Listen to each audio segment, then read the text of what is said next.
Andy de Paris. Bon, moi, je voudrais savoir, premièrement, qu'est-ce qu'il y a dans ces e-cigarettes? N'est-ce pas dangereux à long terme? Et j'ai une troisième question qui vient de me passer par l'esprit. Quels sont les lobbies? Ne risque-t-on pas d'avoir des lobbies qui se mettent à faire ces cigarettes-là? Très bien. À favoriser ce développement. Favoriser ça. D'abord les produits, alors docteur. Alors, les produits, ça fait plusieurs dizaines d'années, pratiquement 30 ans, que les industriels travaillent sur la cigarette électronique, notamment les industriels du tabac.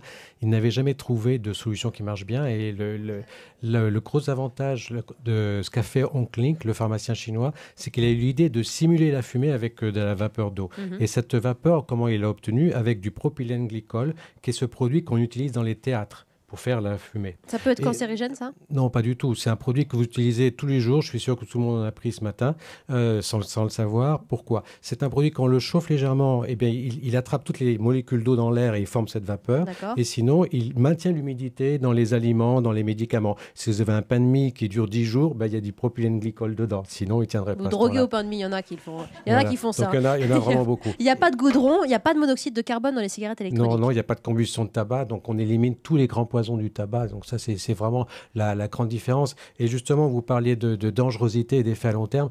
Pour vous donner une image, les fumeurs aujourd'hui, c'est comme s'ils débarquaient sur une plage de Normandie, on leur tirait dessus avec des balles réelles. Il y en a 1 sur 2 qui vont mourir du tabac.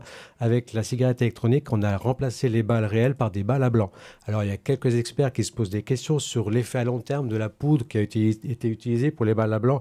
Vous voyez bien qu'il n'y a aucune commune mesure. Réagissez sur le hashtag E1midi. Elle avait une question, Andy, aussi, et c'est la même question que Brigitte, sur le lobby des cigarettiers, sur le manque à gagner aussi pour les bureaux de tabac dans ce système. Alors ça, c'est compliqué. Je crois que très clairement, ce marché est un marché qui se développe très vite, qu'on voit très bien, au fur et à mesure que le marché des cigarettes électroniques se développe, le marché du tabac baisse, moins 8% depuis le début de l'année.